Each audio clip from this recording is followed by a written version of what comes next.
Então, pessoal, finalmente, desculpa o imprevisto aí, essa demorinha, mas a gente conseguiu resolver.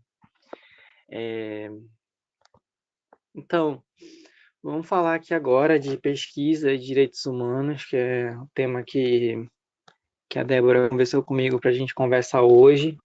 Meu nome é Davi Malcher, eu sou diretor nacional de Direitos Humanos e Paz da FMCA Brasil e estou bem feliz de ter sido convidado para isso hoje, é um tema que eu gosto muito de falar. E um tema importantíssimo nos dias atuais. Eu estou com o chat aberto, então, se vocês quiserem mandar alguma pergunta, fazer algum questionamento, uma colocação, vamos tentar tornar isso aqui um bate-papo, tá bom?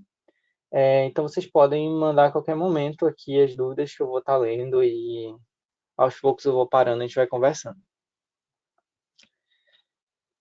Vamos lá.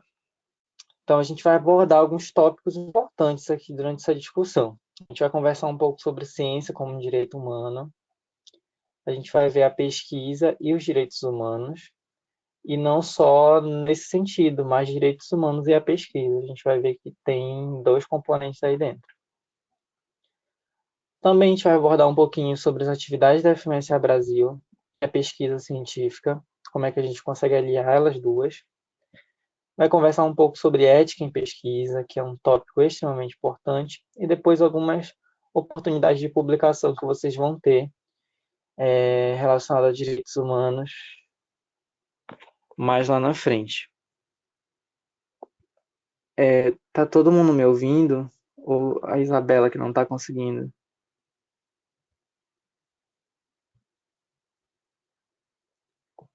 Então, alguém escreve, por favor, aí no chat pra Isabela tentar aumentar o volume dela, alguma coisa assim, tá bom? Ok. Então, vamos lá. Primeiro, a gente tem que tentar compreender a ciência como um direito humano, né? O que são direitos humanos? Para começar tudo, né? São direitos que eles são universais e são direitos inalienáveis de todas as pessoas, né? Todos os seres humanos, que são assegurados pela Declaração Internacional, Declaração Universal dos Direitos Humanos, que foi assinada em 1948. E assim, esses direitos, eles se baseiam realmente na igualdade entre todas as pessoas, né? Não importando a raça, a cor, a sexualidade, o gênero, a condição social no geral. Então, esses direitos são inerentes da pessoa humana. E quando a gente conversa sobre ciência e entende que um dos direitos humanos é o bem-estar e a garantia de uma saúde plena para todos, a gente começa a pensar na ciência como um elemento que serve à sociedade, né? Não só a ciência, mas a tecnologia também, como um elemento que serve para a gente buscar a promoção da paz, a redução das desigualdades e, mais do que isso, a promoção de um bem-estar para todos os indivíduos. Então, os avanços da ciência, a gente tem que compreender eles como uma prerrogativa de todos os seres humanos. Então, tudo que a ciência traz de bom, por exemplo, a cura de doenças, o aumento da expectativa de vida, as tecnologias que ajudam a gente a ter uma vida mais digna, todas essas prerrogativas são para todas as pessoas. Felizmente, isso não acontece de forma universal ainda. A gente sabe que a ciência ela é extremamente negligenciada, tanto no mundo quanto no Brasil. Saiu uma pesquisa recente, eu vi no site da Unicamp, que tentou compreender um pouquinho como é que o brasileiro enxerga a pesquisa, né? E eles constataram, depois de uma determinada amostra que foi feita, de entrevistados e tudo mais, que o brasileiro, no geral, ele é um povo que é entusiasmado por ciência, que gosta de ciência, mas pouco sabe sobre ela. Então é um desafio em direitos humanos a gente levar a ciência para todos e mais do que isso, fazer ciência com os direitos humanos, né? Conversar sobre isso.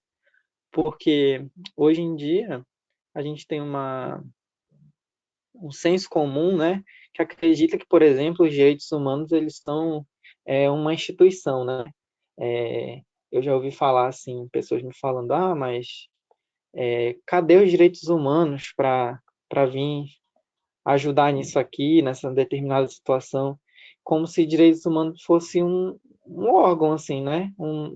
Como se fosse uma FMCA Brasil e tudo mais, mas as pessoas, infelizmente, elas não têm essa consciência que direitos humanos são um conjunto de direitos e eles permeiam a todo momento todas as instituições, todos os grupos sociais, e a gente precisa garantir que eles sejam entendidos, né? Então, é muito difícil mesmo fazer pesquisa com direitos humanos nesse cenário, mas não é impossível. A gente precisa ter um espírito pioneiro acerca disso, assim, um espírito arrojado, de não ter medo de fazer diferente, de fazer coisas que vão servir para todas as pessoas, para que a gente tenha uma sociedade mais justa, melhor, uma sociedade mais preparada para os desafios do futuro. Então, olha, a ONU afirma que a ciência proporciona muitas respostas e ameaças a ameaças comuns e várias inovações que nos podem ajudar a aproveitar oportunidades comuns.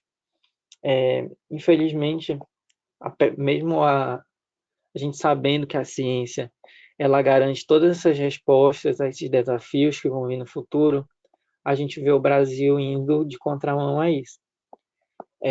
Esse gráfico mostra o orçamento total que era previsto para o CNPq em 2020. E aí o presidente da República fez um corte enorme, né? E a gente tem 87% do orçamento cortado atualmente no CNPq, né? Lembrando que tem outras agências de fomento, a CAPES e tudo mais, mas que também estão sofrendo com os cortes. Inclusive, a gente teve uma portaria, né, no ano passado que cortou várias bolsas de pós-graduação baseado na nota atribuída a esses cursos de pós-graduação pelo MEC. Então, a gente tem cortes aí desde 20% nos cursos que tem que tem maior avaliação, que tem nota 7, e a gente tem cortes de até 50%, né, de bolsas nos cursos que têm uma avaliação menor. Então, assim, várias faculdades sofreram muito com esses cortes, e a gente sabe que para quem sobrevive de pesquisa, para quem precisa dessa bolsa para se manter e continuar pesquisando, fica, fica totalmente inviável, né? Continuar a pesquisar e tudo mais. Então, eu queria trazer essa reflexão antes da gente entrar no assunto mesmo, porque a ciência ela precisa ser defendida no Brasil. Então, não tem como eu vir aqui falar para vocês da gente fazer ciência com direitos humanos e tudo mais, se a gente se manter omisso acerca de cortes e enfim, de uma postura que vai de contramão a tudo que a gente acredita, né? De tudo que a gente vai conversar aqui nessa sessão. Então, assim, quando a gente fala de pesquisa com direitos humanos, é importantíssimo que a gente garanta que os nossos processos de investigação, nossos processos metodológicos, eles respeitem a dignidade humana.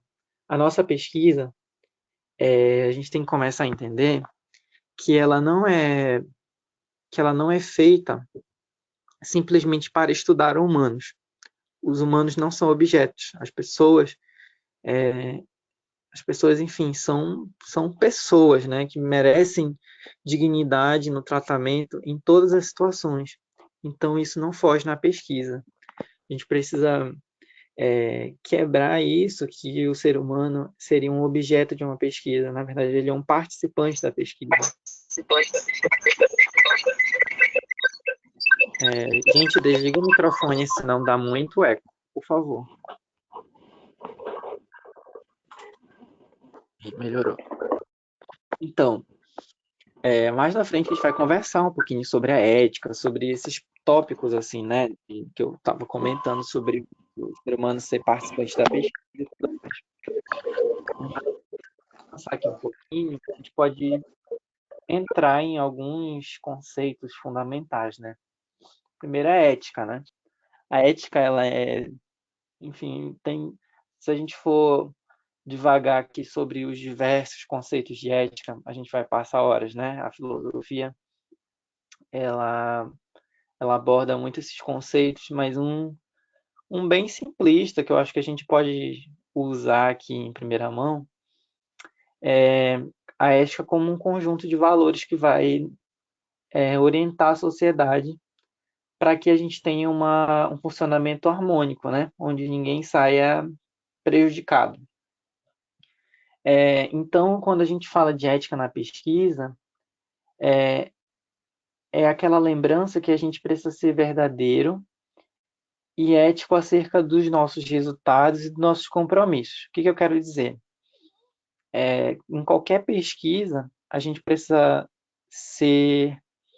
A gente não pode cair no risco da gente interpretar mal os dados ou até mesmo adulterar esses dados, ou usar de artifícios para tornar a nossa pesquisa um pouco mais confiável. Por exemplo, colocar um monte de referência lá na pesquisa, e sendo que a gente nem utilizou aquelas referências, mas coloca lá.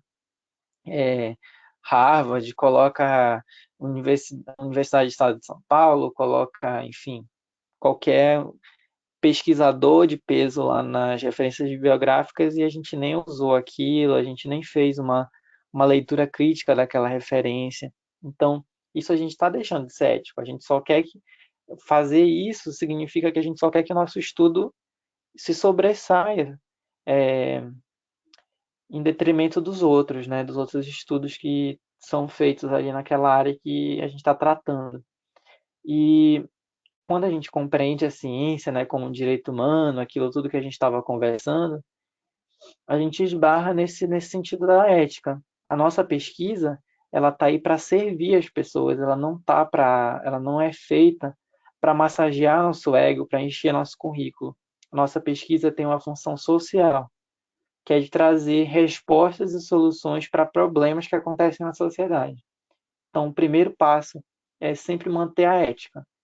Mesmo que você não tenha resultados animadores ou resultados que são dignos não, que são, sabe quando você faz uma pesquisa e vê um resultado e você fala, nossa, isso aqui vai publicar?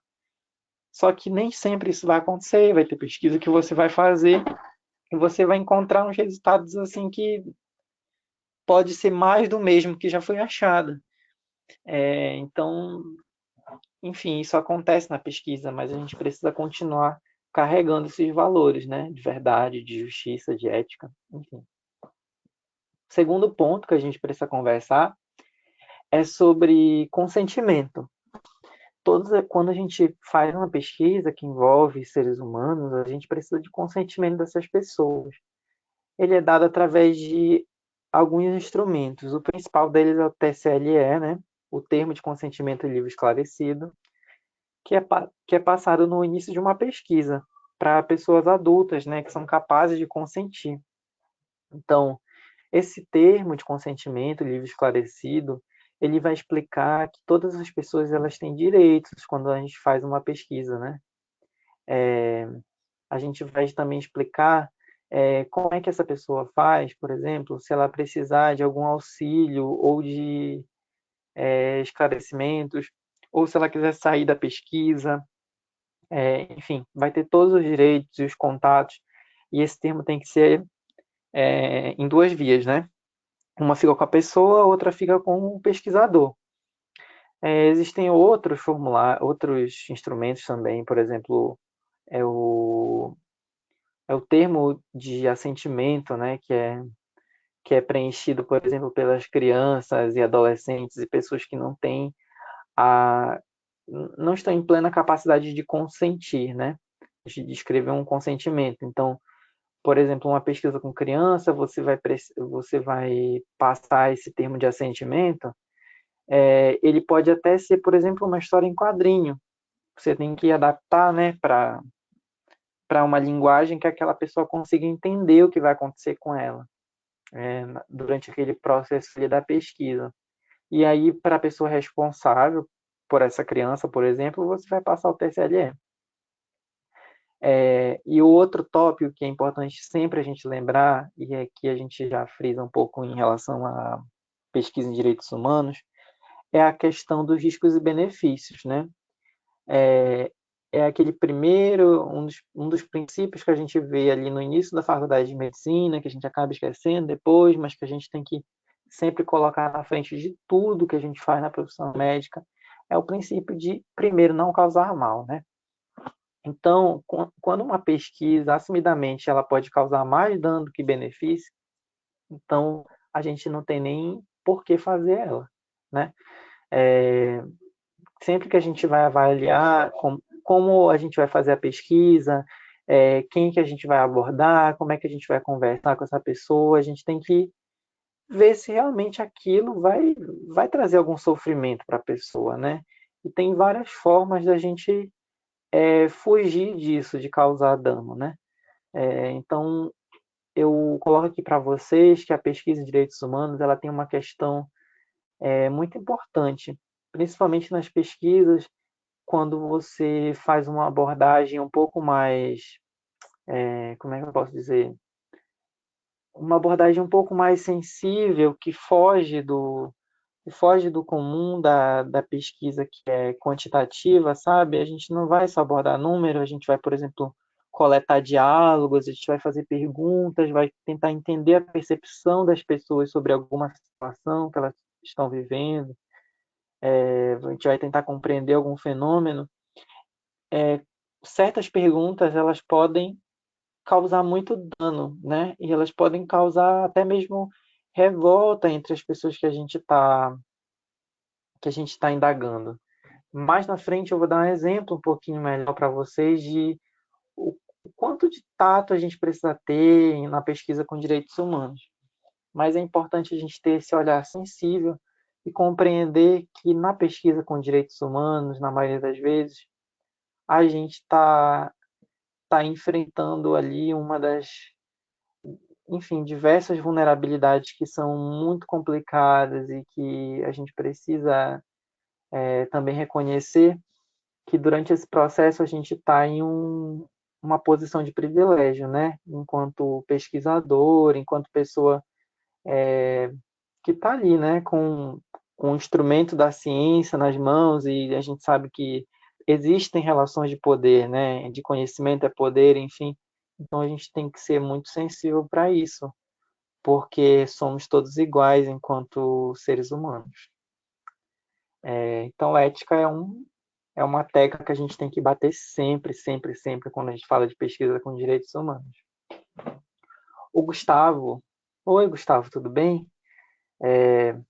Saudade de você, viu? Então, Davi, todas as pesquisas que envolvem qualquer tipo de pergunta ou questionar as pessoas precisam de TCLE? Então, Gustavo, é isso que eu vou falar agora. A pesquisa com seres humanos, ela precisa passar pelo CEP, né? Que é o Conselho de Ética em Pesquisa. E essas pesquisas que precisam passar pelo CEP, né? Necessariamente são pesquisas que envolvem seres humanos de forma individual ou coletivamente, que envolvam o ser humano como participante, tanto se eu lidar diretamente com a pessoa ou se eu tiver acesso a algum dado que identifique essa pessoa. Então, por exemplo, eu fiz uma pesquisa uma vez que era no CAPS-AD da minha cidade. Então, eu queria fazer um perfil epidemiológico dessas pessoas que tinham dado entrada lá no CAPS durante um certo ano, foi 2017. Então, eu achava naquela época que eu não precisava de um comitê de ética em pesquisa avaliando a minha pesquisa. Mas depois eu percebi que era necessário, porque eu estava analisando prontuários das pessoas, eu estava vendo o nome delas, eu estava vendo o endereço, eu estava vendo a idade, enfim, dados que identificam aquela pessoa, né? Tanto que aquilo era um documento do paciente, o prontuário é um documento do paciente que fica guardado no serviço de saúde. Então, precisa, se a gente vai envolver a pessoa de forma direta ou indireta, inclusive ele fala aqui, incluindo o manejo dos seus dados, informações ou materiais biológicos, passa pelo CEP. Então, para submeter ao CEP é a plataforma Brasil, e eu coloquei 2 links aqui, eu posso mandar depois para vocês os links, mas lá na plataforma Brasil tem um tutorial de como submeter ao CEP. Eu acho que isso aqui já é um outro papo e tudo mais. Respondido, Gustavo? Se alguém tiver alguma dúvida, pode mandar. Então, olha, como é que a gente vai fazer a pesquisa com direitos humanos? Eu trouxe aqui duas estruturas que são bem conhecidas para alguns de vocês. No lado esquerdo, em verde, a gente tem a estrutura de um projeto de pesquisa, onde tem título, subtítulo, resumo, introdução, objetivos, metodologia, resultados esperados, cronograma e referências.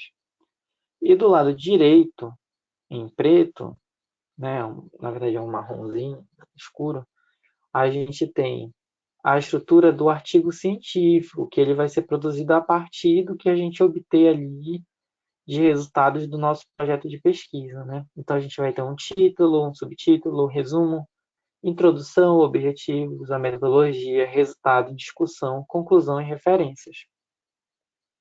Alguém aqui no chat, pode falar aí no chat, sabe me dizer, essas estruturas aí, elas lembram o quê? Também, além de ser projeto de pesquisa e artigo científico.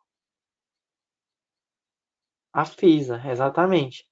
A FISA que a gente faz na FMSA Brasil é praticamente isso, sabe? Na a FISA 1, que seria o que está em verde do lado esquerdo, a gente faz todo o planejamento de como a nossa atividade vai acontecer. A gente descreve uma metodologia, a gente traça objetivos e escreve que resultados a gente espera, né? A gente fala lá na FISA qual é o cronograma, que dia vai acontecer cada atividade. Então, a FISA, vou explicar para vocês. A FISA é a forma que a FMSA Brasil encontrou para a gente organizar as nossas atividades. Então, o Iago aqui, que é coordenador nacional de programas, ele está explicando que a FISA é a ficha de submissão de atividade. Toda vez que você tem uma ideia na FMSA Brasil que se torna uma atividade, você escreve uma ficha de submissão de atividade. Essa ficha é mandada através do Solar, que é a plataforma que a FMSA Brasil usa. É enviada através do Solar do presidente. E o presidente envia o projeto, né? A FISA 1, que é como se fosse o projeto da pesquisa, da atividade que vai ser feita. Então, isso é enviado, olha, nós vamos fazer isso, a gente quer impactar essas pessoas. Então, por exemplo, vamos fazer uma FISA do famigerado Free Hugs. Vou dar um exemplo para vocês. A maioria de vocês deve conhecer essa atividade. Então a gente quer causar um impacto positivo nas pessoas que a gente vai abraçar, a gente espera que essas pessoas se sintam melhor, a gente vai trabalhar com saúde mental, enfim, você vai fazer seu projeto. É a FISA 1. Então você vai lá na rua, faz a atividade, sei lá, vai em algum lugar e faz a palestra, enfim, você cumpriu os objetivos todos ali. E aí você vai escrever a FISA 2, que você vai mostrar para a FMSA Brasil os resultados e a discussão. Você vai dizer assim, olha, tantos por cento afirmou para mim que se sentiu melhor depois dessa atividade. Tantos por cento disse que aprendeu, que sabe mais agora do que sabia antes da atividade sobre determinado assunto, enfim. Então, se a gente for comparar essa estrutura de projeto de pesquisa, de artigo científico, elas são extremamente iguais FISA 1 e FISA 2 da FMSA Brasil. Então, por isso, assim, gente, o que está acontecendo? Quando a gente faz atividades em direitos humanos e paz, a gente está sem fazer pesquisa em cima delas, a gente está deixando passar oportunidade de ouro que a gente podia estar fazendo pesquisa, porque ó, vocês já estão fazendo uma FISA 1 e uma FISA 2. Vocês já estão construindo um projeto de pesquisa, vocês já estão construindo um artigo científico. Claro que de uma forma um pouco mais resumida ali na FISA, porque a gente tem uma limitação de espaço e tudo mais, e não é o nosso propósito aumentar tanto, disputar tantas coisas, mas assim, vocês já vão ter 80% do caminho andado, se vocês fizerem uma FISA boa, uma FISA 1 e uma FISA 2 bem estruturada. Então, por que não a gente não começar a potencializar essas atividades, essas FISAs que a gente faz, e começar a produzir ciência em cima disso, né? Chega de deixar tudo isso só lá no solar, para a gente pegar nosso certificadozinho de apresentador, de organizador, de coordenador da atividade, e ficou por isso. A gente precisa levar essas experiências tão enriquecedoras que a gente tem dentro da FMCA Brasil para o mundo. O mundo precisa saber e se inspirar. É nosso, enquanto estudante de medicina, é nosso papel ter esse protagonismo dentro da sociedade. A gente tem esse papel de representatividade. Então, eu vejo a ciência e a produção científica como uma oportunidade ímpar para a gente fazer isso, inspirar outras pessoas, até mesmo dentro da medicina, fora da medicina, outros profissionais que também dialogam com direitos humanos, né? Por que não a gente começar a conversar um pouquinho sobre as nossas atividades em formato de artigo científico com sociólogos, com antropólogas? A gente tem campo para isso. E as atividades de vocês são incríveis, né? O que falta é a gente começar a tirar isso do papel e num sentido de levar para a publicação em si. Então, quais são os temas que a gente pode trabalhar em uma pesquisa com direitos humanos, né? É uma seara assim enorme. Se a gente for conversar sobre todos os temas, a gente vai passar por muito, a gente vai passar muito tempo aqui conversando. Mas eu separei alguns que são temas assim extremamente desafiadores, mas muito prazerosos de trabalhar. E eu acho que vocês trabalham bastante com as FISAs, com as atividades que vocês constroem com esses temas. Então, olha, o primeiro aqui é a população em situação de rua. A gente tem uma demanda muito grande de compreender melhor como é que essas pessoas elas recebem um acesso à saúde, como é que elas têm a percepção sobre o processo de saúde e doença. Ainda é muito escasso isso nas bases de dados, a gente encontrar informações que sejam boas sobre isso. Vocês são que estão aí na FMSA Brasil, nessa linha de frente, fazendo as atividades e tudo mais, vocês sabem que existem atividades maravilhosas acerca de população em situação de rua e atividades que às vezes nem lida diretamente com essa população, mas lida com estudantes de medicina e estudantes da área da saúde, profissionais, no sentido de educação médica para capacitar essas pessoas, para trabalhar com essa população. Então, a gente pode começar a fazer pesquisas, por exemplo, para entender como é que está a educação médica quando a gente fala de população em situação de rua. Então, por que não a gente fazer uma pesquisa lá na minha faculdade sobre...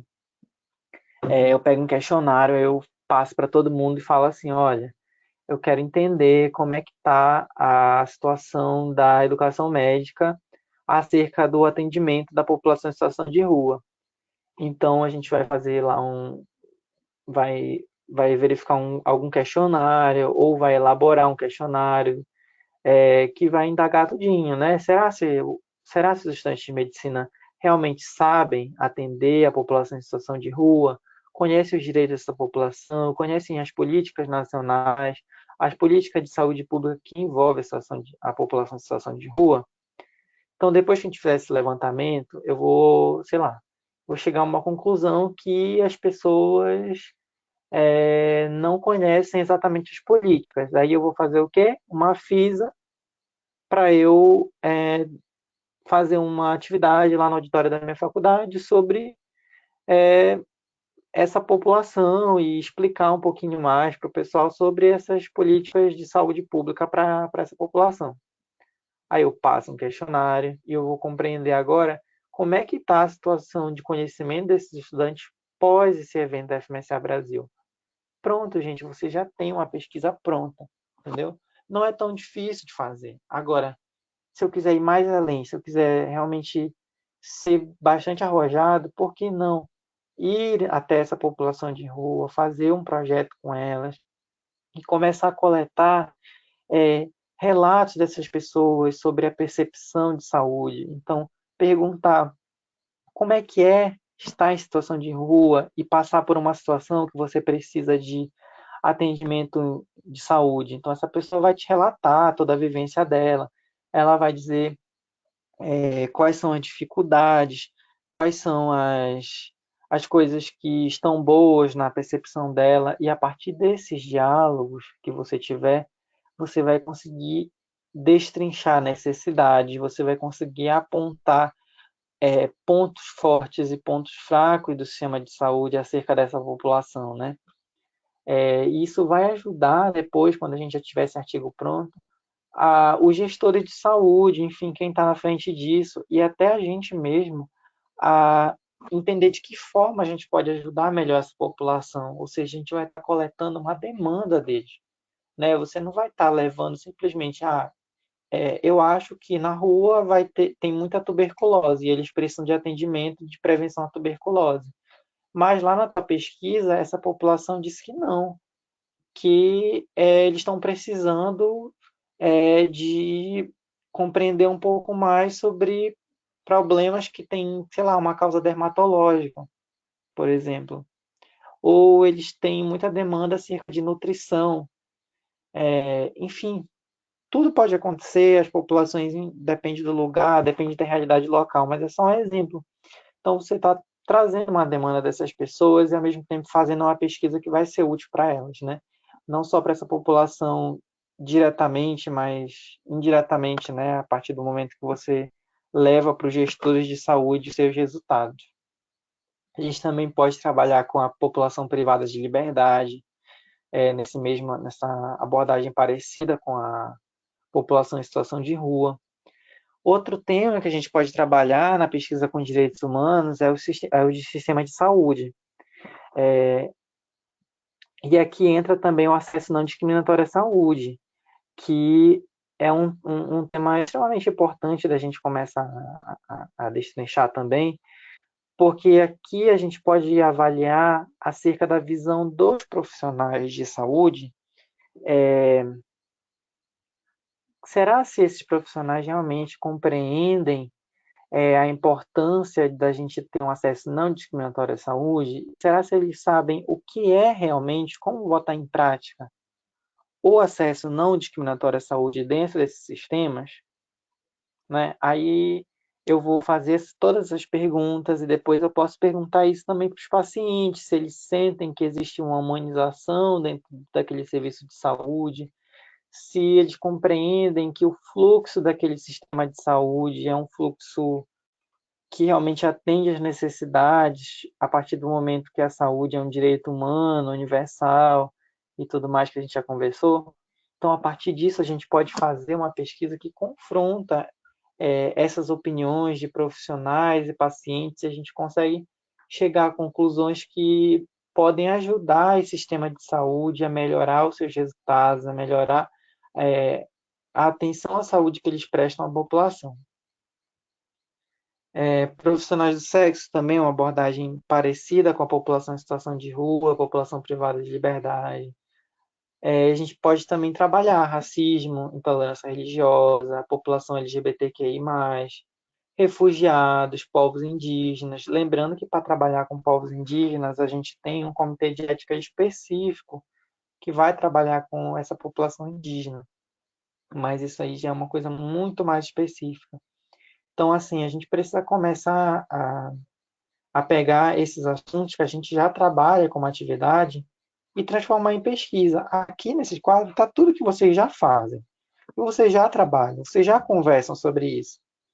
O que está faltando é a gente realmente preparar na hora que a gente for fazer a nossa avaliação de impacto, que não seja só uma avaliação de impacto escrito gostei, não gostei da atividade.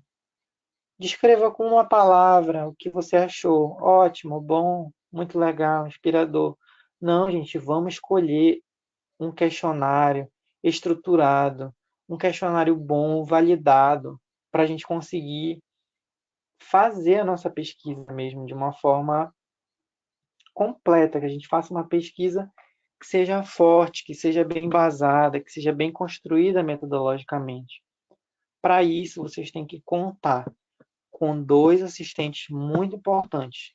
Os assistentes do time nacional de direitos humanos e paz, que estão divididos em regionais. Esses assistentes podem te ajudar a elaborar uma atividade, a fazer uma atividade mais robusta e uma atividade mais bem elaborada quando a gente trata de direitos humanos e paz, e conversar com os assistentes do time nacional de pesquisa e publicação, o Scientific Team. Eles são incríveis, eles são os magos acerca da pesquisa científica dentro dessa federação.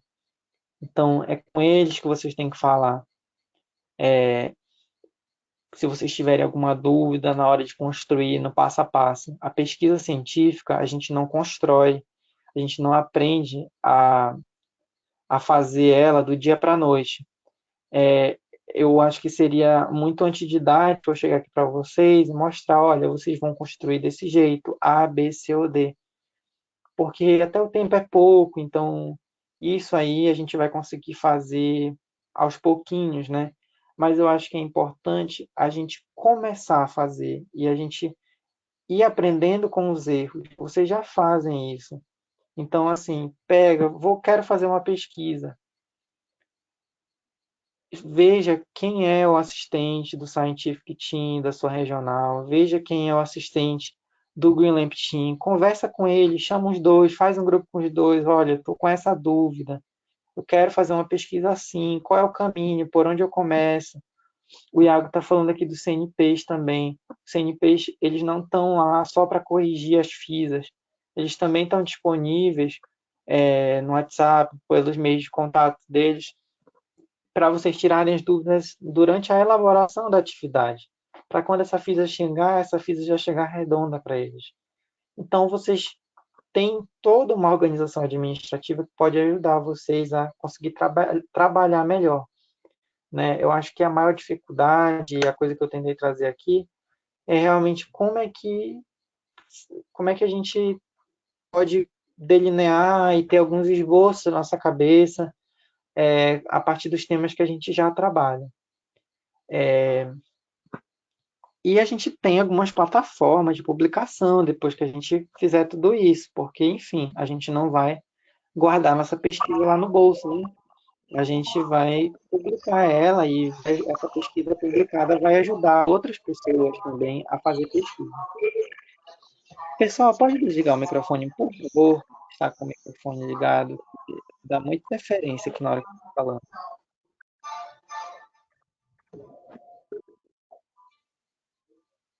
Obrigado. Tá.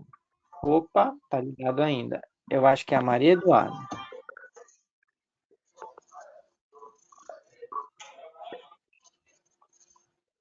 Bem, vou continuando aqui. Alguém avisa aí no chat, por favor. Acho que ela não está ouvindo. Então, plataforma de publicação. A gente tem várias plataformas. Mas eu queria falar um pouco para vocês sobre uma ferramenta muito legal que pode ajudar a escolher as revistas que a gente vai publicar. A plataforma Sucupira, né? Ela é uma plataforma do governo que ela divide as revistas, ela avalia os periódicos científicos em níveis, né? Que vão desde a A1, que é a revista top, a melhor possível, e até a C, que é uma revista que, digamos assim, ela não tem tanta relevância naquela área. Porque o que acontece? Não é que uma revista ela é A1 para todas as áreas. Por exemplo, vamos dizer que, dá um exemplo, eu não sei se é isso, tá? Se essa pesquisa, se essa revista é exatamente isso, mas vamos dizer que para ciências, para ciência no geral, sei lá, ciências biológicas, a revista Science seja A1, seja a revista mais top, né? Mas a Science, de repente, pode ser uma revista avaliada em C para ciências humanas, por exemplo, porque não tem tanta relevância naquela área de ciências humanas uma revista que fala sobre um outro tópico. Não sei se eu fui claro nessa explicação. De repente, o Lucas Ponte, que está aqui, pode abrir o microfone e dar uma contribuição sobre isso, enfim. Mas a gente tem áreas, a medicina, para a gente aqui, né? A gente tem três áreas que elas são importantes da gente avaliar a nota naquela, naquela área que é dada para aquela revista. Eu vou passar o slide e o Lucas pode abrir o microfone e explicar um pouquinho, que eu acho que ele está aqui, vai ser incrível ele falar para vocês. O Lucas é diretor nacional de pesquisa, publicação e... Oi, Olá, queridos, Lucas. tudo bem? Vocês estão me ouvindo? Então, sim. Todo mundo ouvindo direitinho? Beleza. Então, meu nome é Lucas Ponte, tá? Eu sou diretor nacional de publicação, pesquisa e extensão da IFMSA Brasil, atualmente. E só para explicar para vocês, o conceito dessas notinhas, por assim dizer, é porque elas são divididas nas diversas áreas das ciências que a gente tem pelo mundo. Por exemplo, quando a gente vai ver uma revista específica, por exemplo, revista de medicina da USP, ela tem uma nota específica para uma coisa, que lá ela é uma revista mais relevante do que para outra. Por exemplo, tem uma revista que é a Revista Brasileira de Promoção à Saúde, que, salvo engano, eu acho que é aqui no Ceará. Ela é B1, quer dizer que ela é bem boa, tem um nível de evidência bem legal em educação e saúde. Só que ela é B4 em saúde coletiva, que aí é outra vigência de outros temas de artigos. Vocês entenderam? Então, é como se ela fosse mais relevante se você quiser colocar artigos que sejam específicos para, por exemplo, educação e saúde do que para outra coisa. A revista, que é a REBEM, a Revista Brasileira de Educação Médica, ela é uma revista com nível muito alto, muito bom. É a revista, é a única revista sobre o tema de educação médica que é publicada com periodicidade, né, nas Américas, e por causa disso ela tem uma relevância muito boa na área da educação médica. Mas se a gente pegasse ela e fosse analisar, como por exemplo, para medicina no geral, aí ela talvez não fosse tão boa nesse ponto específico. Vocês entenderam? E essas divisões é mais uma forma para dividir as áreas do conhecimento, como o CNPq e a plataforma Sucupira organiza. Então, vocês estão vendo aqui, quando a gente se refere à medicina 1, são todas essas que estão aqui, medicina 2 as outras, medicina 3 tem essas. Vocês não precisam decorar isso, tá? É realmente uma forma de guiar para que não fique uma coisa solta e não fique uma coisa que, por exemplo, um único grupo de medicina no geral tenha todas essas áreas do conhecimento que são bastante distintas. Como vocês podem ver.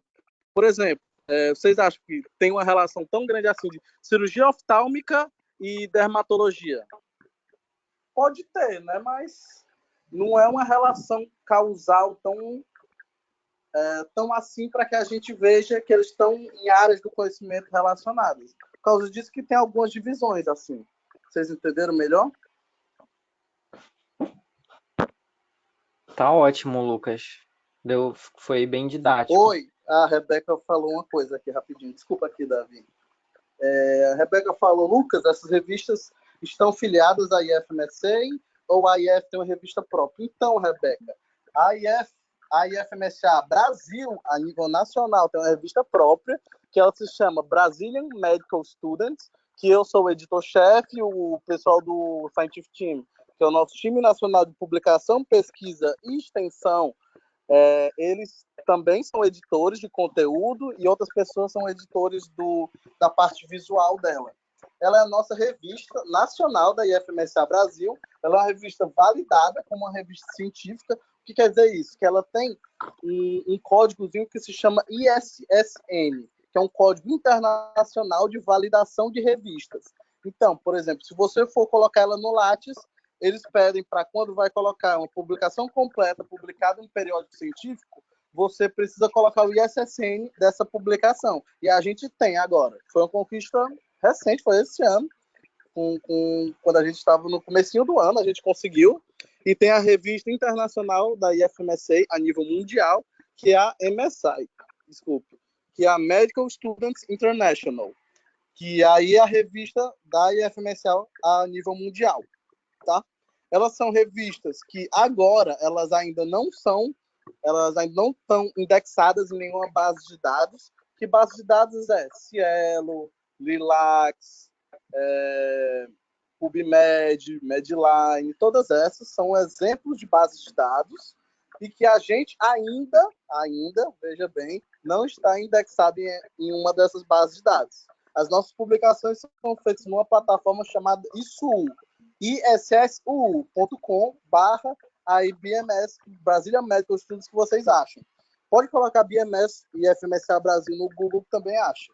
Aí elas são publicadas lá e são validadas como uma revista científica. Por causa disso, como elas não estão indexadas ainda em uma base de dados, essas duas revistas, tanto a nacional quanto a internacional, elas são nível C de evidências. Nível C, né, nessa linhazinha que tem aí.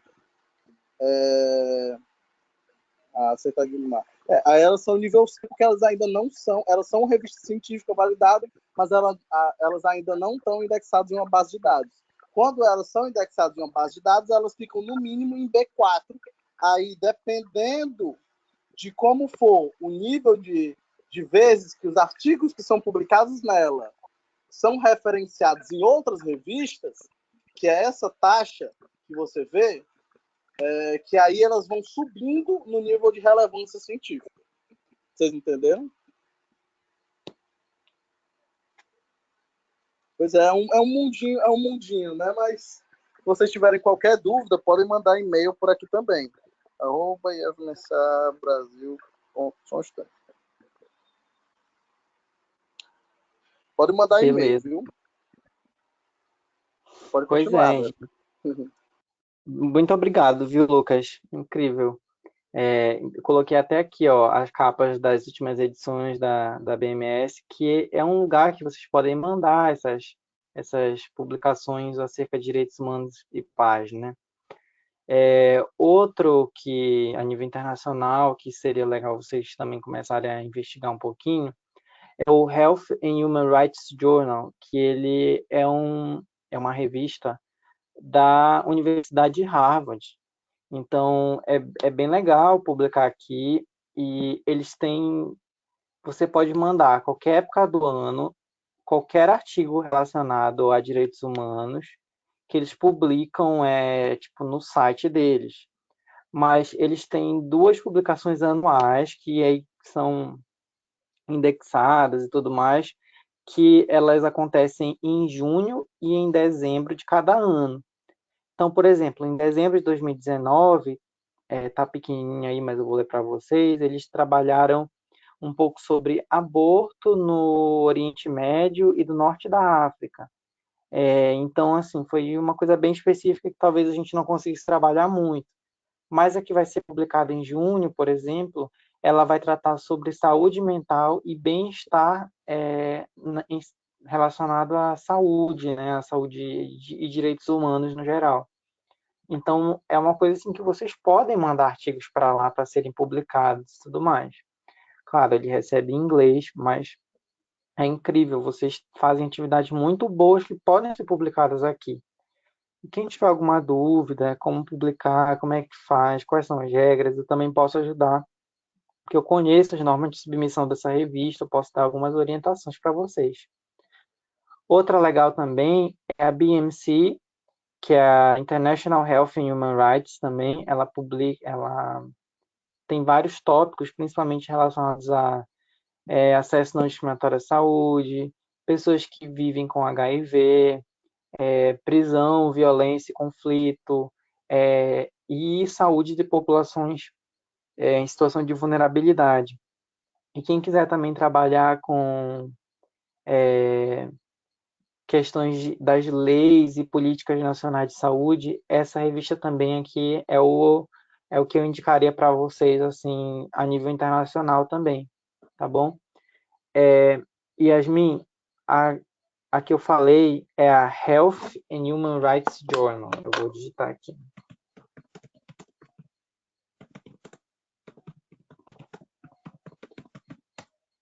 Tá? E eu digitei no chat, e essa outra é a International Health and Human Rights.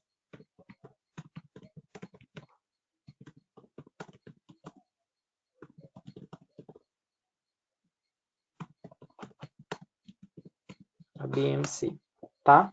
São duas revistas bem legais, mas assim, foca na BMS.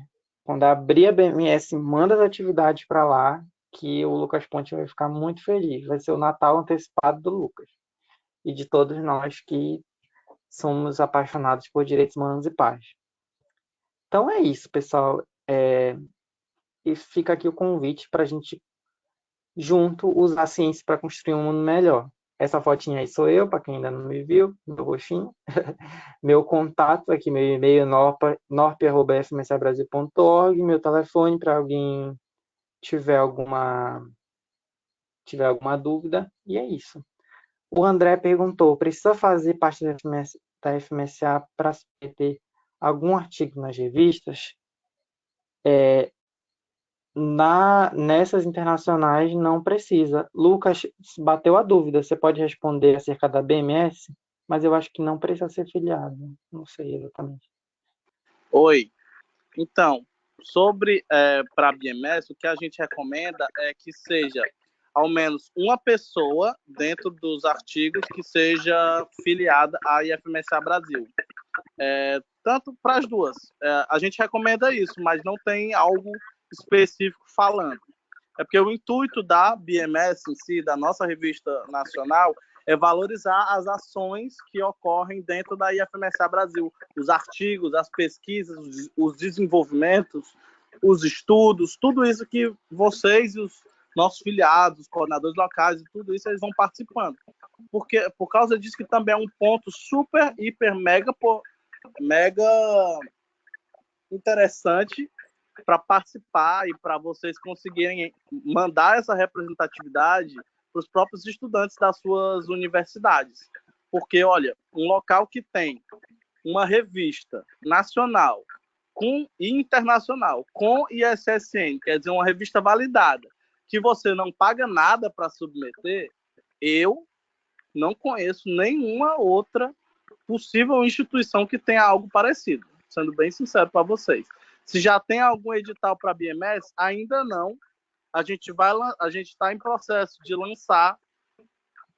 A gente tem só um instante, Bruna. A gente está em processo de lançar a BMS 6 e possivelmente até o meio do ano, até junho e julho, a gente vai lançar o edital para a BMS 7, tá bom?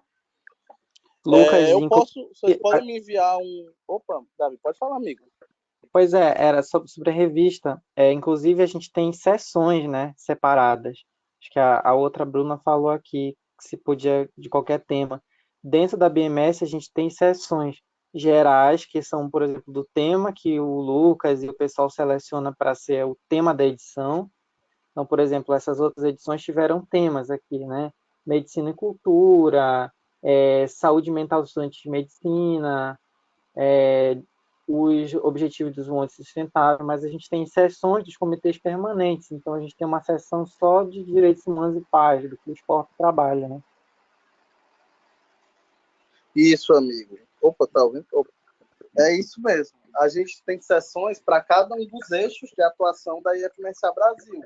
Então, são divididas em a seção temática da revista, que é, por exemplo, saúde dos estudantes de medicina, a da BMS 6, que vai sair ainda. Ela vai ser sobre saúde das minorias, que é Minorities Health. Que aí Tu- são mais artigos, porque é o foco dessa revista, mas todas essas sessões temáticas, elas englobam todos os eixos da IFMSA Brasil. Então, direitos humanos e paz, saúde pública, intercâmbios, o eixo de capacity building, que é criação e desenvolvimento de capacidades, engloba educação médica, tem um eixo de direitos humanos e paz. Então, tem vários eixos que vocês podem publicar lá. E quando tem a submissão, você diz qual o eixo que você pretende publicar a revista. Se já tem algum edital para a BMS, tem um mais antigo, tu pode me mandar um e-mail que eu mando para ti, tá? Já tem nos Bruno, grupos, já está em lista geral da IFMSA Brasil, mas eu posso mandar. Alô? Tá ouvindo? tô ouvindo. Ah, tá. É, A Bruna disse, só que o que é ser filiado? Basta participar de alguma atividade ou precisa ser um coordenador? Então, é isso, Davi, obrigado. Então, depende do seu comitê local, que é qual a universidade, qual IFMSA Brasil, por exemplo, a IFMSA Brasil, UP, que é positivo, tem umas certas regras de filiação que cada comitê tem a sua. Mas aí vocês podem falar, por exemplo, com os diretores da IFMSA Brasil UP ou da IFMSA Brasil da universidade que você esteja para saber mais sobre como é a filiação, tá? E a Brenda falou que beleza. são 2 períodos anuais para lançar também. Normalmente são 2 edições por ano. Esse ano vai ter dois períodos de lançamento. Na verdade, desculpa. Vai ter 2 períodos de chamada de artigos e a BMS 8 ela vai ficar para o começo do próximo ano. Deu para entender?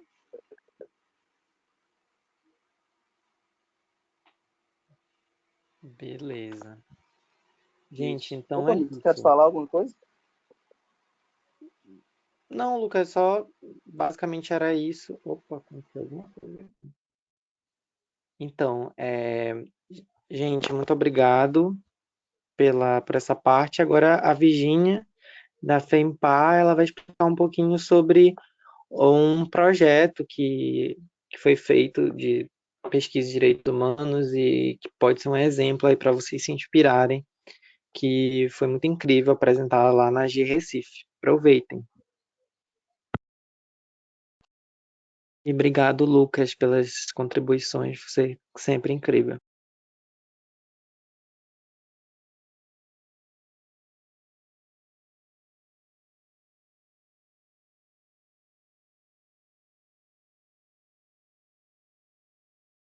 Bom, gente, então boa noite. Eu sou a Virgínia, como o Davi já me apresentou, eu sou a LVPI do Comitê FMCA Brasil FEMPAR, e hoje eu vou ter o prazer de falar com vocês, dividindo com a Andressa, ela é nossa diretora de publicação, pesquisa e extensão.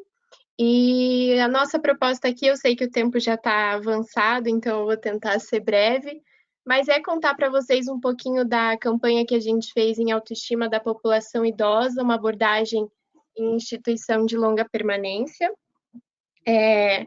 Essa foi uma campanha que a gente fez, como foi citado, para o processo de filiação do nosso comitê na G Recife, e logo depois disso, a gente então trouxe esse trabalho para um congresso médico acadêmico e fomos premiados com o primeiro lugar. Então, acredito que é por isso que a gente foi convidado a falar e eu vou apresentar um pouquinho para vocês. A nossa dinâmica vai ser, primeiro eu vou apresentar a ação e depois a Andressa vai falar um pouquinho sobre todo o processo da transformação disso em um relato de experiência. Pode passar. Pode passar, amiga. Então, eu acredito que todo trabalho científico, ou mesmo a elaboração de uma campanha, ela parte de uma pedra fundamental, que é a demanda.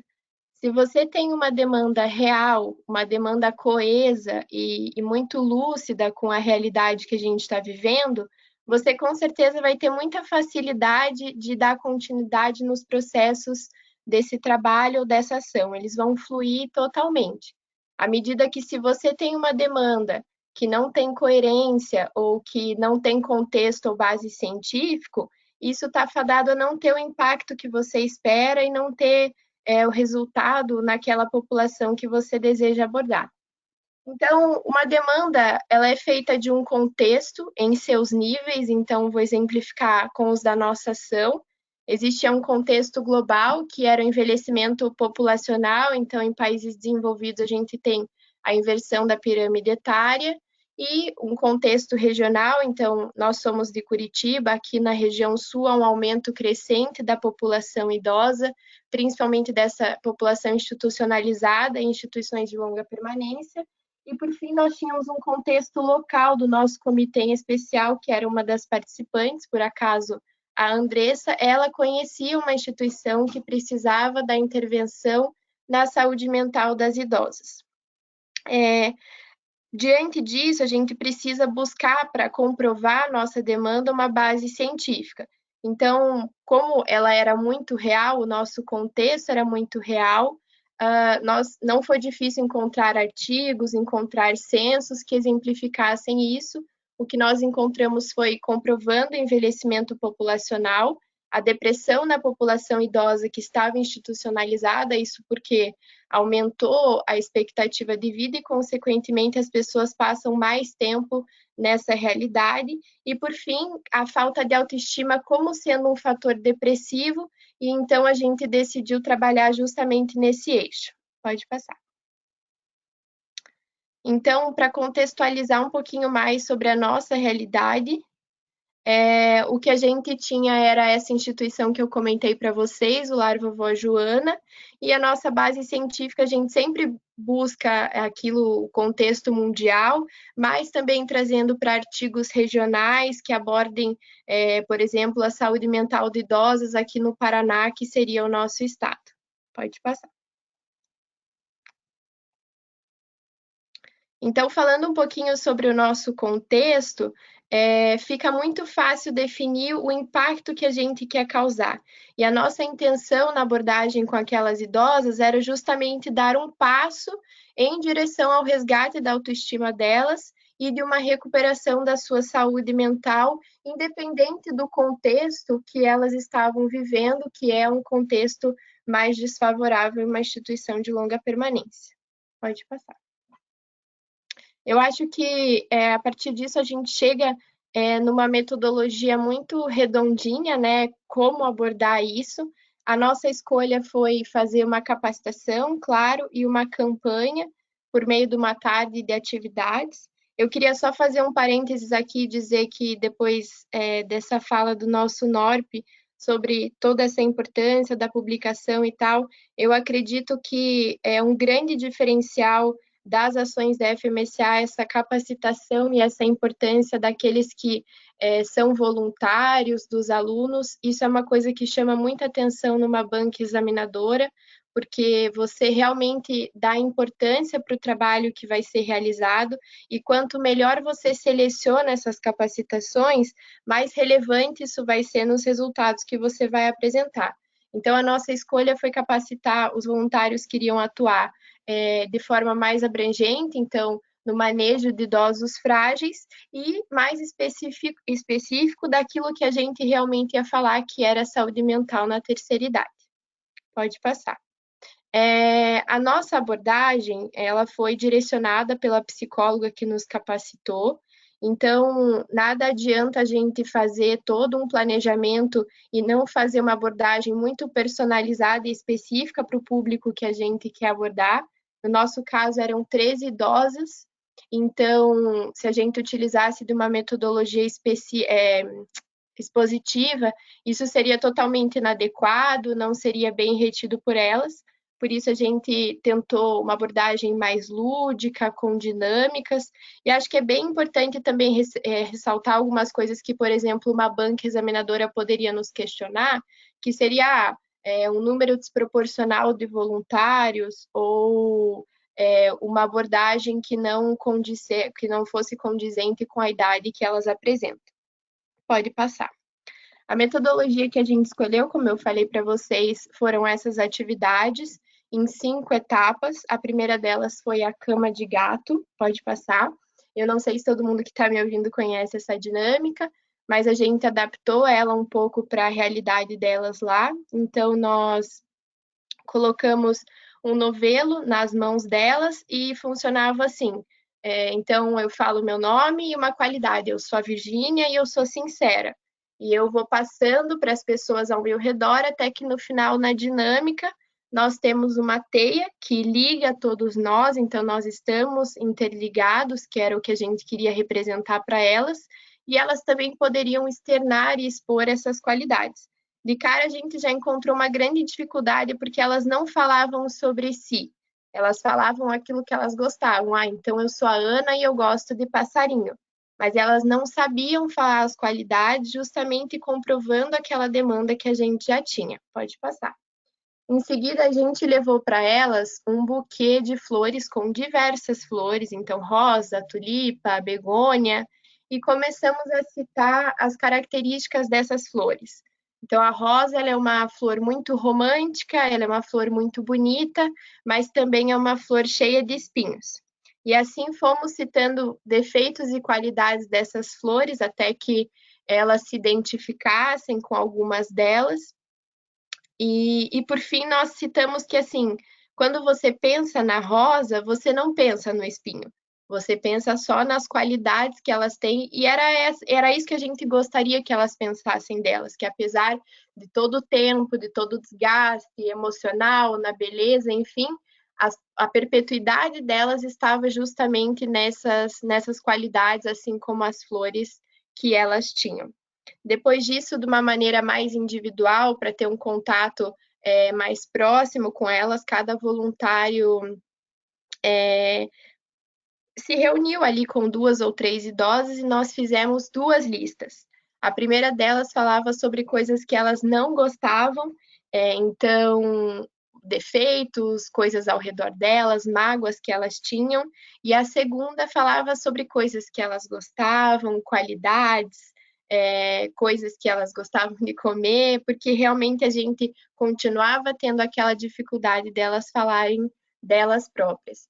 E de uma maneira bastante simbólica, a gente reuniu todas essas listas de coisas que elas não gostavam, não aprovavam, e levamos para o céu e deixamos ir, e falamos para elas sobre a representatividade daquilo, sobre deixar para trás, porque quando você está num contexto de uma instituição de longa permanência, você com certeza tem muito tempo para remoer e sofrer pelos erros que você cometeu na sua vida, porque existe um grande tempo ocioso ali, era justamente, a gente queria que elas guardassem a lista de coisas boas, que elas pudessem focar nessas coisas boas e deixar ir aquilo que elas tinham de ressentimento ou que elas enxergavam ruim em si próprias. Pode passar.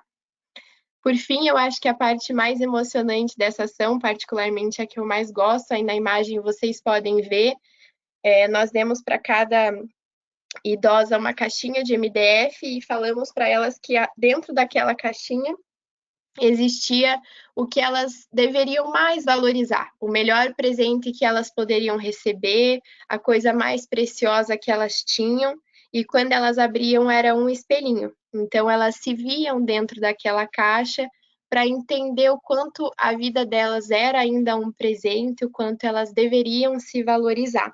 E eu até vi uma cena muito linda que muito me emocionou, que foi uma senhora que abriu, viu que era o espelho, e daí ela fechava e olhava de novo para ela, e ela fechava e olhava de novo. Aquilo me marcou muito, assim, foi algo realmente muito especial. E para encerrar essa tarde com elas, nós levamos um lanche bem especial, com coisas bem gostosas, e deixamos lembrancinhas para elas, algo bastante simbólico, com itens de beleza, então esmaltes e batons, para que elas pudessem praticar também o autocuidado como uma forma de recuperação dessa autoestima. Pode passar. Então, encerrando essa parte... Ah, eu esqueci, tem esse GIF maravilhoso que sempre me emociona quando eu vejo, e eu acho que ele transmite bem o resultado que a gente teve na ação. Pode passar. Então, os resultados que a gente teve, eu quero falar um pouquinho aqui sobre a avaliação de impacto. Eu tenho citado até aqui maneiras diferentes da gente fazer uma ação, uma abordagem com idosos, né? E a avaliação de impacto não poderia ser diferente. Se você utilizasse de uma maneira muito objetiva, a gente não poderia chegar lá com o Google Forms para aquelas senhoras. Então, a gente optou fazer de uma maneira mais subjetiva, que seria fazer uma avaliação verbal com elas mesmo.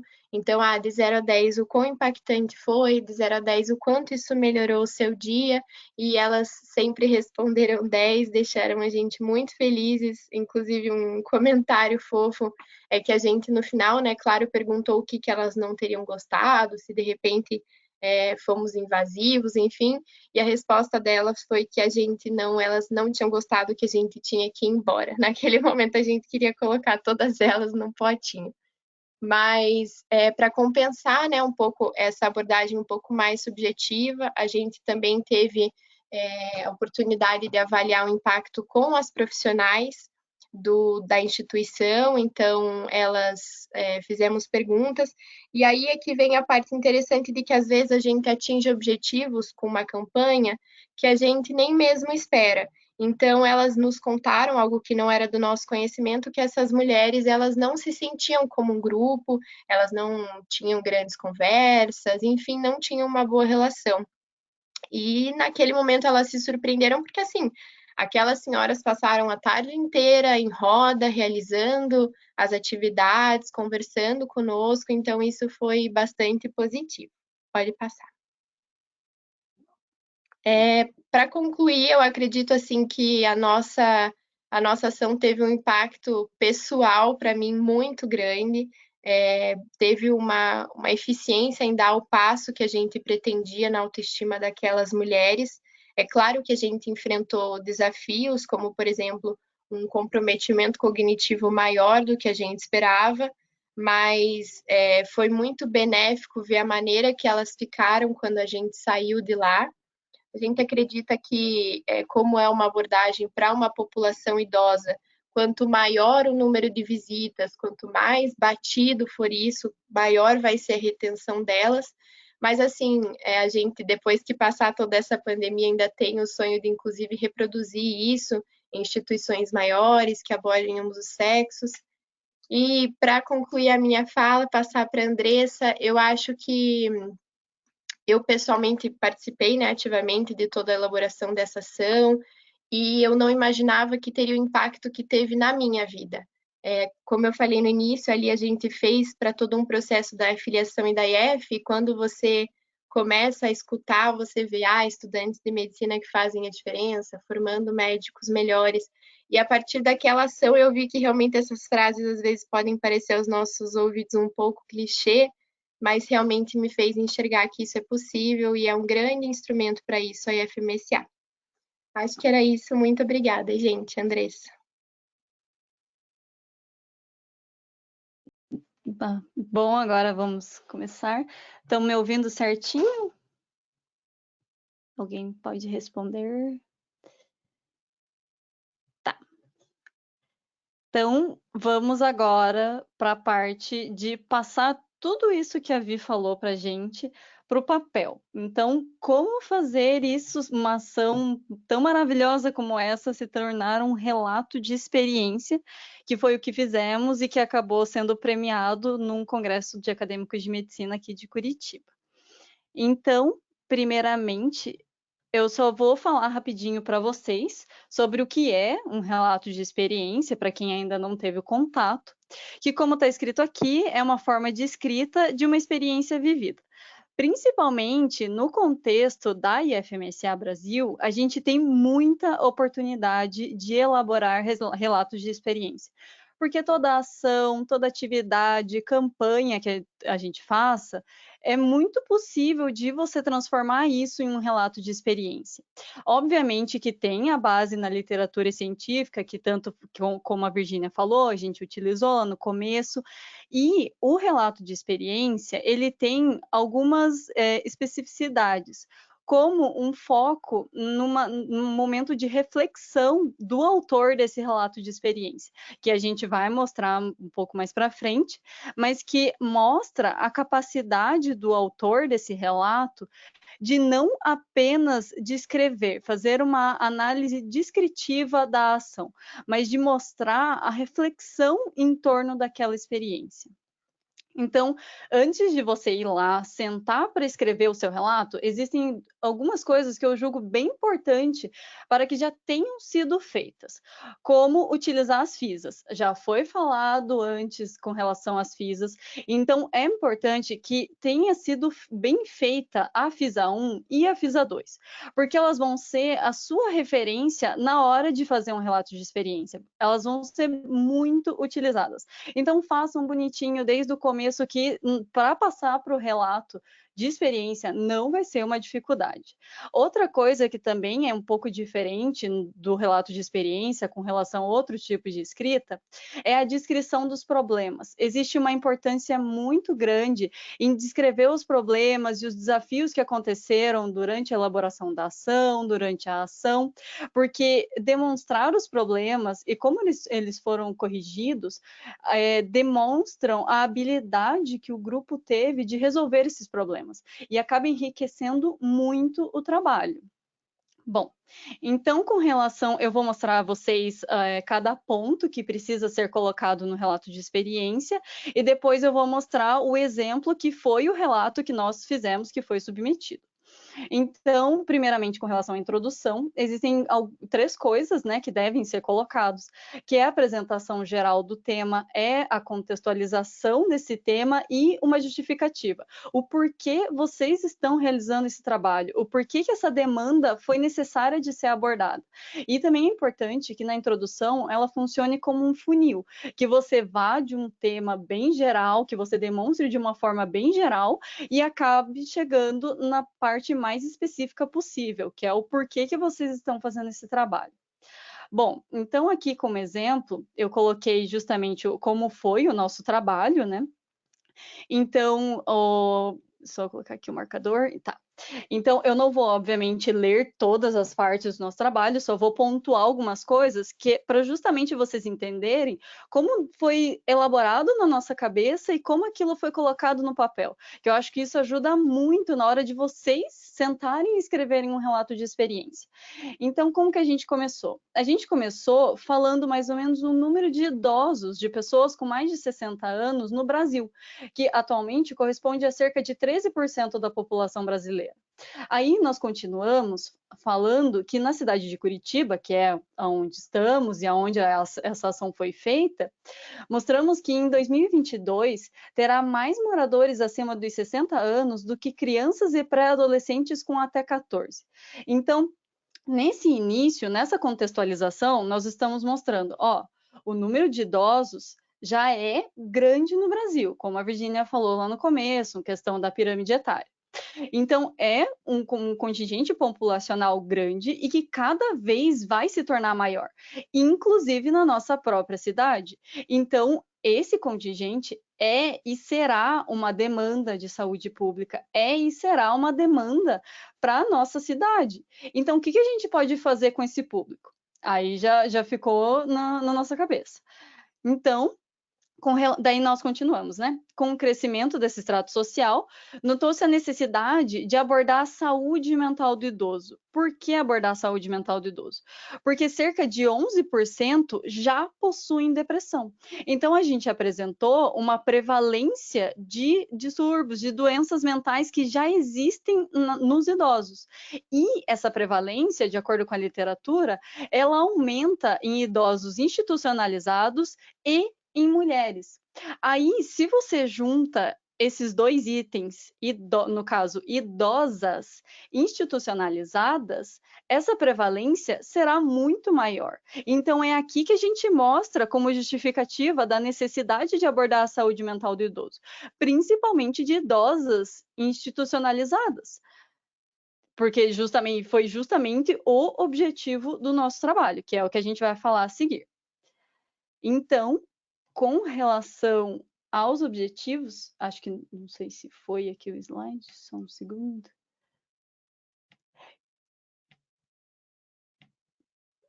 Ih, eu acho que travou. Alguém está vendo o slide passar aí?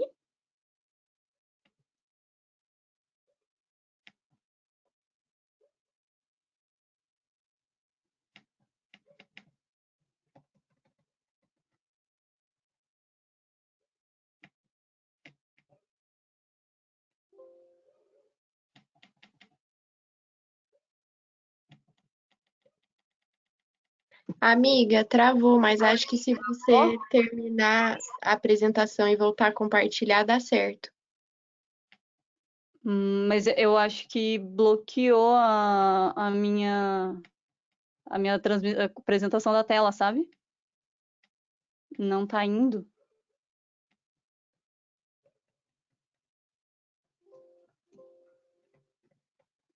Você consegue tirar ali e colocar para mim? Porque o meu realmente não. Pera, vamos ver. Aê, foi. Perdão, gente. Problemas técnicos. Tá. Então, voltando com relação ao objetivo.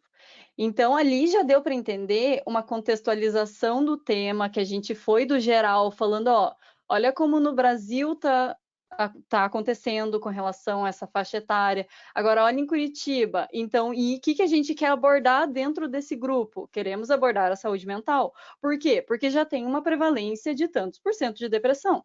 Então, aí a gente foi para os objetivos. Os objetivos, eles têm 2 pontos. Tem os gerais e os específicos. Os gerais, a gente vai voltar lá quando a gente estiver falando na conclusão, porque eles devem ser respondidos na conclusão. Já os objetivos específicos, eles são os métodos para desenvolver esse objetivo geral. Então, eles vão ser melhor detalhados na metodologia, mas eles são o modo justamente de responder aquele objetivo geral. Então, como está aqui no exemplo.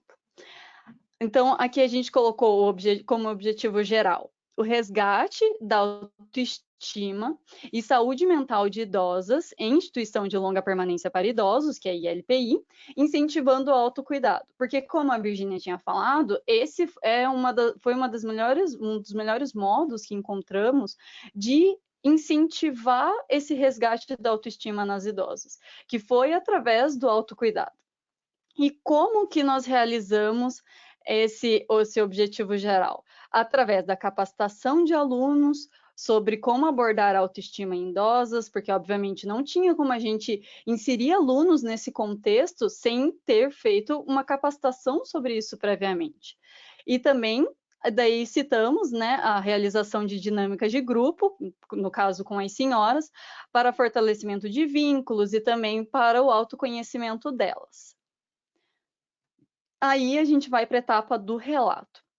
O relato não é nada mais, nada menos do que o método. É a parte da metodologia do relato de experiência de vocês. É muito importante que na parte do método tenha uma cronologia bem feita, porque a cronologia ela vai ajudar com que esse método fique organizado. E é muito importante com que o método esteja organizado. Por quê? Porque isso vai permitir ao leitor que ele veja como você fez esse trabalho e ele consiga até reproduzir o seu método. E um trabalho com alta reprodutibilidade, ele acaba ganhando muito mais ênfase, ele se torna muito mais importante. E também no relato, vocês têm que citar os problemas que foram enfrentados, que, como eu falei lá no começo, eles vão demonstrar a capacidade do grupo de terem resolvido esses problemas. E no relato também é muito bacana de se colocar a avaliação de impacto. Um ponto primeiro para falar da avaliação. Essa avaliação, ela não é estritamente necessária. Então, ela pode ter, como pode não ter. A avaliação de impacto, se você fizer um trabalho que seja possível colocar um questionário validado internacionalmente, nacionalmente, fica muito bacana, porque você vai ter como números o resultado da sua ação. Um número que vai mostrar para o leitor, ó, isso aqui, esse tal determinado ponto que a gente abordou, teve tantos por cento de gente que aceitou, de gente que sabia, então fica muito legal. Só que nem sempre vai ser possível fazer avaliação com esse tipo de questionário, ou às vezes pode ser por questionários elaborados pelos próprios autores da ação ou da atividade, com perguntas bem objetivas com relação à atividade que vocês estão fazendo. Só que no nosso caso, como a Vi já falou, a nossa avaliação de impacto, ela foi completamente verbal. A gente perguntou para as senhoras que elas tinham achado da ação, porque não tinha como eu chegar, como a Vi também falou, com um formulário lá do Google Forms, mesmo com que, se eu tivesse lido aquilo para elas, bem provavelmente a gente não ia conseguir respostas objetivas com relação àquelas perguntas. Então, a gente optou por essa avaliação bem verbal e até, no caso, no momento de escrever a respeito dessa avaliação, ela não foi colocada no relato. Por que que essa decisão foi feita? Porque, pensem, se são 13 senhoras, aí isso fica muito fácil, muito questionável, sabe? Para um momento, uma parte científica da coisa, de ter colocado uma avaliação tão verbal assim. Porque se são 13 senhoras, e de repente a gente perguntou, tipo, o que vocês não gostaram? Elas falaram que pelo fato de a gente ir embora, que elas não queriam e tal, mas elas não iam falar, eu não gostei da ação aqui, vocês, né, importunaram minha tarde, tipo, ia ficar muito difícil de ter pessoas que não colocassem nota 10, por exemplo. Então, não foi colocada essa avaliação de impacto. Aí, com relação, então, ao relato, só para mostrar para vocês rapidinho, que a gente colocou bem na cronologia, tipo, inicialmente ocorreram 2 capacitações, para que essas capacitações aconteceram, com quem elas aconteceram, aí colocamos em seguida, foi realizada a ação, onde aconteceu a ação, com quem aconteceu a ação, aí nós descrevemos cada dinâmica que foi feita de uma forma mais objetiva do que estava na FISA, por exemplo, porque também não caberia, né, pelo número de caracteres. E daí, então, é bem isso que a gente falou, né? Cronologia e organização, que é o importante. Aqui tem um item chamado item de reflexão. Como eu falei, que é uma coisa de diferente que tem no relato de experiência. No nosso trabalho, que foi apresentado no CONCIAN, que é o Congresso Acadêmico de Medicina, que tem aqui em Curitiba, que foi onde ganhamos o prêmio e que motivo, né, que fomos convidados para estar aqui nessa palestra de hoje, não tinha esse item da reflexão. Na parte do resumo, ele é mais breve, então tem todos os outros itens, menos a questão da reflexão no papel escrito. Como esse trabalho também foi submetido ao COBAN, que infelizmente acabou não acontecendo esse ano, ele exigia esse item da reflexão, e daí a gente acabou colocando. Aqui, a reflexão que eu posso falar para vocês é que a gente também começou de uma forma um pouco mais geral para ir para uma reflexão mais específica. A nossa reflexão, então, ela começou em torno do processo do envelhecimento, que, como a gente escreveu aqui, que o processo do envelhecimento carrega consigo a ideia da mortificação do eu, como se as únicas projeções possíveis fossem as doenças e o fim da vida. Então, o que seria isso, a ideia da mortificação do eu? É que, infelizmente, no Brasil, ainda existe aquela ideia do idoso que chega num determinado momento da vida que ele é um ser como se fosse incapacitado, que ele acaba se tornando, como está escrito aqui, uma pessoa que tem praticamente só dois caminhos na vida, que vai ser a doença e o fim dela. Então, isso acaba impactando muito, de um modo muito importante na saúde mental desses idosos, porque aquela mulher que existia anteriormente, aquele homem que existia anteriormente, é como se eles não existissem mais. É como se realmente tivesse morrido o eu verdadeiro deles para agora dar lugar a uma pessoa que precisa de cuidados o tempo inteiro, que só vive naquele contexto, às vezes, de medicamentos, de cuidados. E como isso também se reflete, essa mortificação do eu, vai se refletir de modo muito importante nos idosos institucionalizados e nas idosas institucionalizadas. Então, aí a gente está caminhando cada vez mais para o que aconteceu com a nossa ação. Por que a questão dos institucionalizados? Porque eles já vão viver em um lugar, em um contexto, em que 99% das pessoas que eles vão ter contato todos os dias também são idosos. Muitas vezes já são idosos com diversas comorbidades, já são idosos que também estão nesse processo da mortificação do eu. E às vezes existem momentos que os próprios colegas colegas de quarto deles acabam falecendo. E eles olham aquilo e realmente parece o único caminho, a única projeção deles, para o futuro deles. Então, isso é muito sério.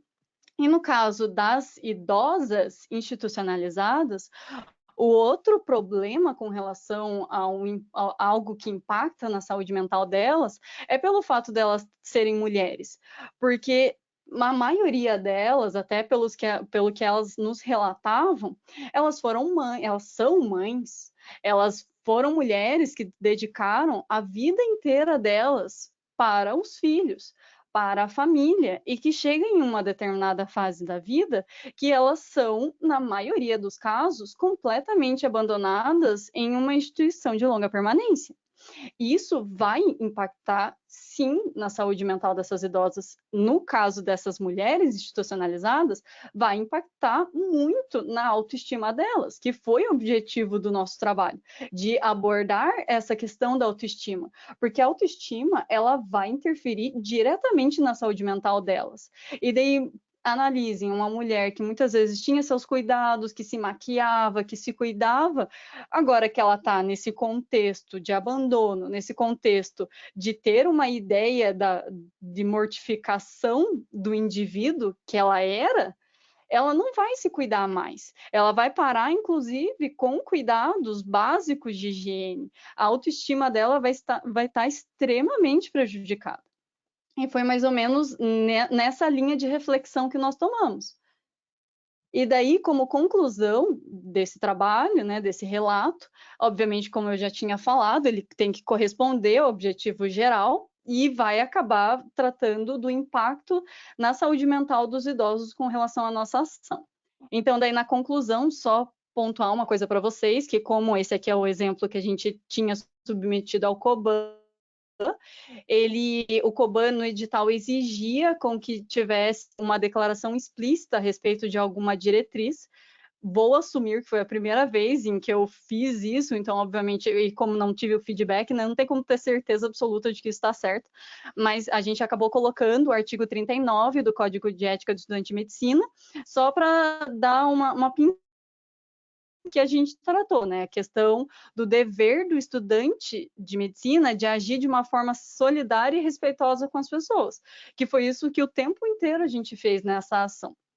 E, então, com relação ainda às idosas, a gente concluiu que apesar de ter uma dificuldade cognitiva, mesmo entre as idosas que atuaram, as atividades elas tiveram métodos adequados e adaptáveis para a abordagem de seus problemas de autoestima.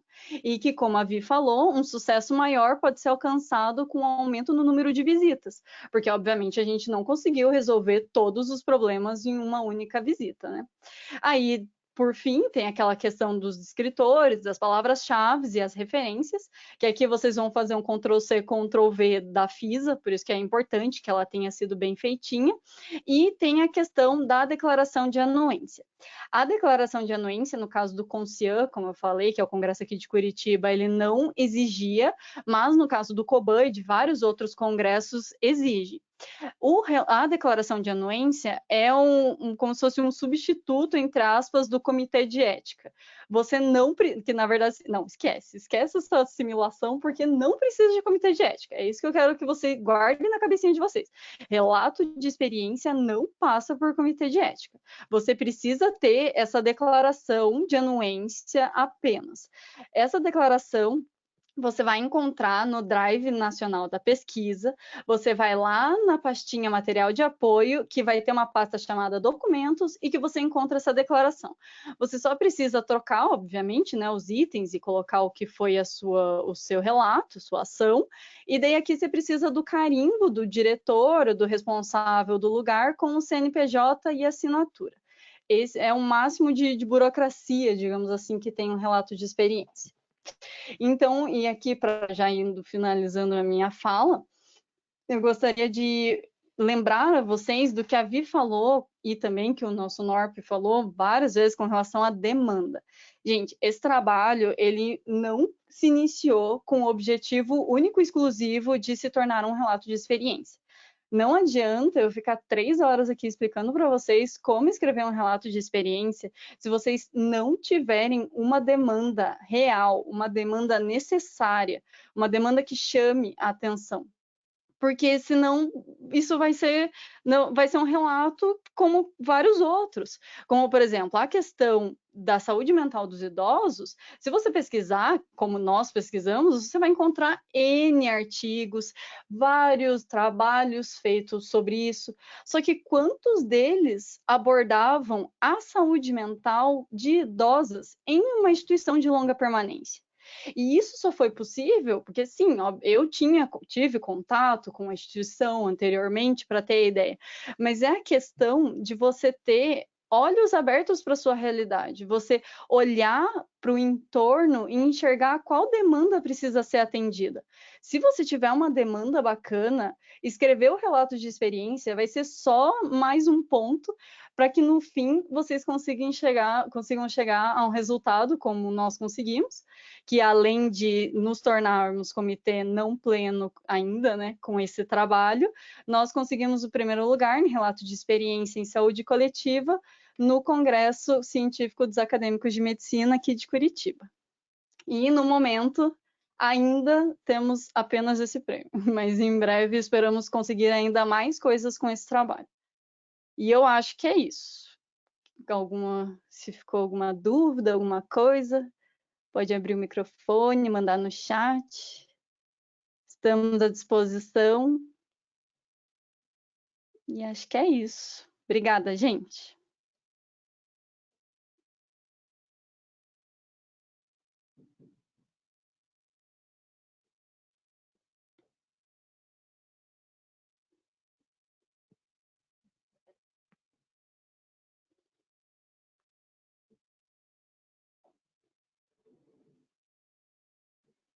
Ai, estou vendo vários elogios. Obrigada pelo nosso trabalho. Foi com muito esforço de todos.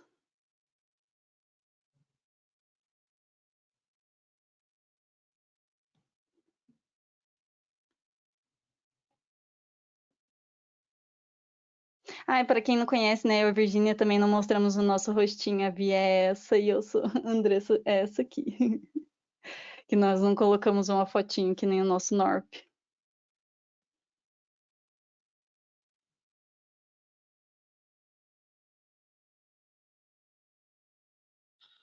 Pessoal, para quem, eu acho que a Débora, não sei se está conseguindo ligar o microfone, mas ela está mandando aí no chat o forms para vocês preencherem, que é onde está coletando o nome de vocês e a avaliação de impacto. Então, vocês precisam preencher esse formulário para receber o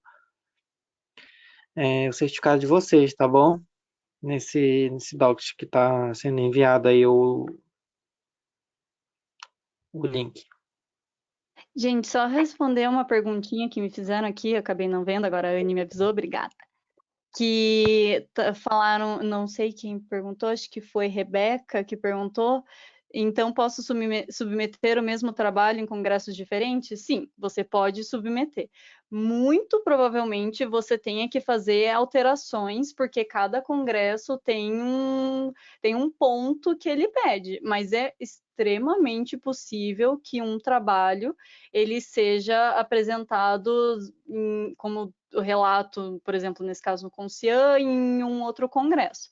Só que você tem que fazer as alterações. E, obviamente, se o seu trabalho, às vezes, isso é em congresso, né? Mas se o seu trabalho, às vezes, já foi publicado em uma revista, por exemplo, fica meio chato de você ficar submetendo ele várias vezes. Então, só evitem de fazer isso. Mas pode sim.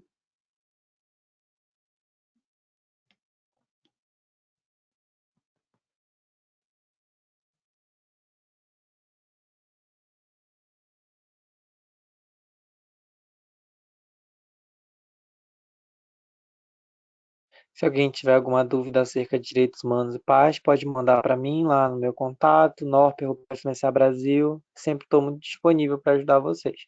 Beijão, pessoal. Boa noite. Boa noite, gente. Obrigada. E qualquer coisa também pode entrar em contato com a gente pelo nosso Insta ou pela página no Facebook. Beijão, Ah, obrigada. Andressa, aqui é a Débora. Diga. Eu não tenho o seu número, eu só queria dizer parabéns. Foi muito bom, Obrigada. vocês foram muito organizados, parabéns. Débora, você quer que eu passe seu número pela Vi? Pode ser? Meu número. Eu só queria dar parabéns, mas se quiser falar, a gente conversa. Não, tá bom. Obrigada.